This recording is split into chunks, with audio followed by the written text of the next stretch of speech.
Shalom Uberajá, Perashat Shavua, Perashat Noach. Estamos empezando el libro de Bereshit, de la creación, y nos encontramos con algunos problemas de la humanidad. Desde que empezó la humanidad está escrito que Dios hizo a la persona recta, pero la persona busca muchos pensamientos, muchas cuestiones y puede caer en cosas que son negativas. ¿Cuál es el problema de la persona? Muchas veces uno busca el bien y se encuentra con problemas en el mundo y no sabe qué hacer. La solución principal de todos los problemas es la fe. Saber que Dios está, Él creó, hay una voluntad que creó el mundo y Él está contigo todo el tiempo, pero cuando la persona se le olvida la presencia de Dios, entonces empieza a pensar cómo yo voy a arreglar, cómo yo voy a hacer y qué es lo que yo pienso, entonces ahí empieza el ego, empiezan cuestiones que pueden llegar a ser muy negativas. ¿Cuál fue el problema de la generación de Noach? Noach era tzadik, está escrito en la Torah, Noach es tzadik, así empieza la perashá.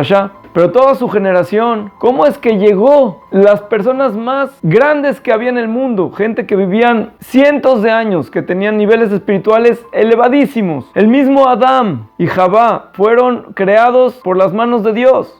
Tenían niveles espirituales más altos que toda la humanidad. Y después sus hijos también. ¿Cómo cayeron en tantas cosas negativas? ¿Cómo es que llegó eso? ¿Y cómo nosotros podemos hacer para corregir y también para evitar llegar a esos errores, esos problemas? Porque el punto de estudiar y el punto de tener aprendiendo es no algo de historia, sino es para nosotros vivir, para nosotros ser mejores y para que nuestro mundo sea mejor. Entonces tenemos que entender cuáles fueron los problemas. Vamos a empezar con Adán. Adán, que fue creado por Dios y fue puesto en el Gan Eden, tuvo un problema de comunicación. Está escrito que los árboles eran para comer, para disfrutar, para ver. Son conocimientos, son ideas, son filosofías, vamos a llamarle así. Y hay conocimientos, hay cosas que uno no debe todavía de entrar en ellos hasta que esté maduro. Entonces, ¿qué viene a decir aquí? La serpiente viene con la mujer y le dice: no, mira, Dios no quiere que comas por alguna razón. Créeme, vamos a hacer, come, no te va a pasar nada. Entonces aquí empieza el problema. Si tú sabes que Dios existe y que Dios supervisa y controla el mundo completamente y todo lo que está hecho es para bien, quiere decir todas esas tres cosas que dije, existencia de Dios y la supervisión de Dios y que todo es para bien, entonces nunca existe el pecado. No hay forma de caer. ¿Por qué? Porque entonces le hubiera dicho a la serpiente: a ver, ¿quién eres tú? Yo no sé. Pero Dios, Él creó el mundo y si Él dijo no hay que comer del árbol, no hay que comer del árbol. Si yo empiezo a pensar ¿por qué a lo mejor Dios me hace esto para que esto y para que el otro? Ya estás entrando en un problema filosófico problemático. Te estás metiendo en cuestiones que no estás suficientemente maduro para poder contestar. En cambio, cuando una persona entra en el conocimiento profundo de la existencia de Dios, no como una introspección que estás metiéndote, no es la palabra, vamos a poner, se llama en hebreo mehkar, vas a buscar, a ver, ¿dónde está el problema? Entonces, en el momento en el que estás haciendo este tipo de estudio, ya no estás siendo simple y sencillo, estás siendo complicado, estás buscando el mal. Entonces, cuando una persona entra en un conocimiento o en una filosofía de manera de buscarle dónde está la cosa mala, entonces automáticamente se está pegando no a la fe y no al conocimiento divino, sino a cosas que no está listo todavía para saber, para conocer. Él tenía que haber comido del árbol de la vida. El árbol de la vida lo hubiera conectado con la fuente que es la divinidad. Y entonces automáticamente todas las preguntas que le salen a la persona de la existencia de Dios y de si Dios sí controla el mundo o no controla el mundo, el libre albedrío o no el libre albedrío, y si sabe entonces por qué hay el bien y el mal y por qué todas esas preguntas, en el momento en el que tú vives con la presencia divina, quiere decir, no es una anécdota o algo que te platicaron, sino tú lo vivencias día a día, ya esas preguntas no te afectan, solamente las puedes preguntar, de hecho las tienes que preguntar, pero cuando ya estás conectado, quiere decir, esas preguntas no son para ver si o para probar si Dios es o no, sino son preguntas para conocerlo más, para conectarte con Él, para estar viviendo con sus enseñanzas. Entonces es una pregunta adecuada. Aquí, digamos, digamos, la llave y el secreto del conocimiento de la vida. Si tú vas al conocimiento con corazón limpio, con una mente abierta de saber que a lo mejor tú no vas a saber todo. No todo lo que vas a estudiar lo vas a entender. A lo mejor tu conocimiento o tu entendimiento es limitado y la sabiduría divina es más grande de lo que tú puedes entender. Entonces estás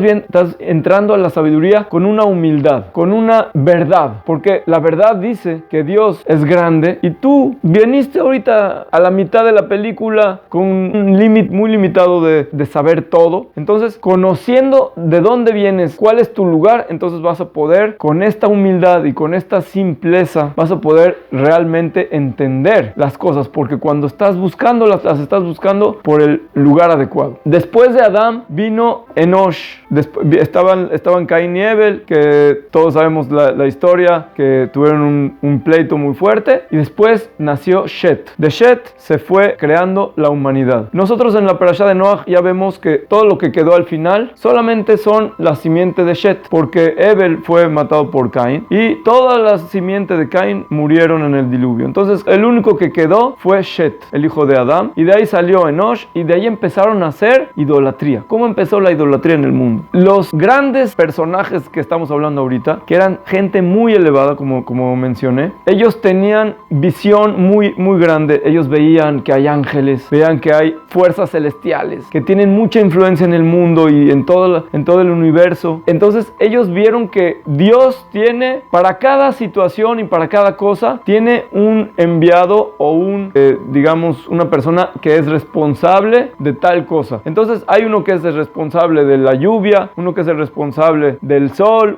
y así cada fuerza que existe en el mundo tiene sus responsables. Entonces ellos empezaron a decir, bueno, pues entonces si Dios, cuando yo le pido a Dios, Él va a mandar a su enviado especial. Por ejemplo, le pides que haya abundancia, entonces te va a mandar el enviado de la abundancia. Y si le pides que haya salud, entonces te va a mandar al ángel de la salud, etcétera, etcétera. Entonces, ¿para qué tengo todo el tiempo que estar yendo con el Rey Supremo, que es un gran rey? Entonces mejor, ¿por qué no voy más directamente con el enviado, con el encargado? Entonces voy a ir con el ángel, le voy a decir, por favor, a ver, ven, ayúdame aquí con esta situación. Entonces eso es lo que se llama idolatría. Los idólatras no son como la gente que piensa que solamente inventaron alguna estatua y entonces ya se arrodillan a la estatua. No, ellos veían que en el cielo, en las fuerzas espirituales, hay ciertas fuerzas, entonces hacen un representante de esas fuerzas aquí, entonces hacen su estatua o su símbolo o lo que sea, y entonces cuando ellos hacen algún sacrificio o algún trabajo espiritual, un servicio o cualquier cosa, ellos se refieren a la fuerza suprema, que es la que rige, representa esta estatua o este objeto que ellos solo utilizan como símbolo o como representante de esa fuerza. Entonces esa es una de las formas que empezó la idolatría. Otra forma es que nosotros sabemos que las generaciones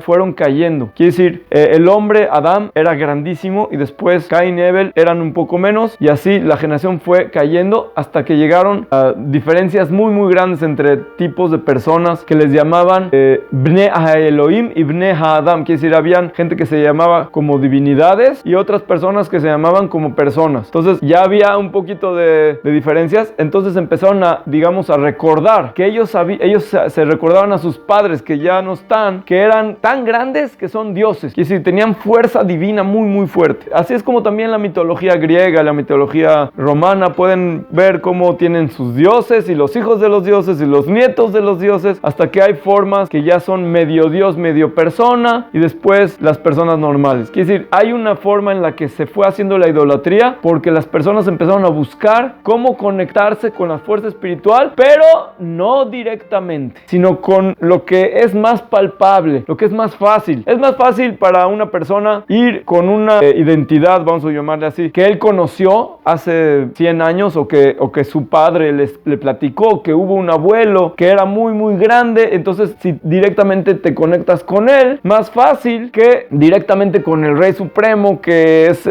omnipotente, infinito, y no podemos entenderlo, y no hay forma no tiene cuerpo, no tiene tiempo, no tiene lugar. Entonces, como es tan difícil de nosotros entender la verdadera divinidad, que es una y es única y no existe más que él, entonces es más fácil, la persona empezó a buscar más fácil. Entonces Entonces, en lugar de hacer un trabajo espiritual, vamos a suponer que una persona entendió que robar es malo. Entonces, robó y ahora le fue mal. Entonces, en lugar de decir, Dios, perdón, ya no voy a robar, voy a regresar lo que tomé, ahora ya voy a ser mejor. Entonces, ¿qué hace? Mejor voy directamente con el enviado de la abundancia y voy a jalar de él la abundancia. Entonces, me brinco a Dios, Hasbe Shalom. Entonces, ahí empezó el problema, que empezó las personas empezaron a ser corruptas porque empezaron a pensar que ellos pueden dominar el mundo, ellos pueden gobernar las fuerzas. ¿Por qué? Porque Dios le dio al hombre gobierno sobre el mundo, también sobre los ángeles, también sobre las fuerzas celestiales, pero no se lo dio para que se brinque a Dios, sino para que utilice al mundo para el bien, para la abundancia, para la felicidad, para la paz, para las cosas buenas. Entonces este es el punto que empezaron a caer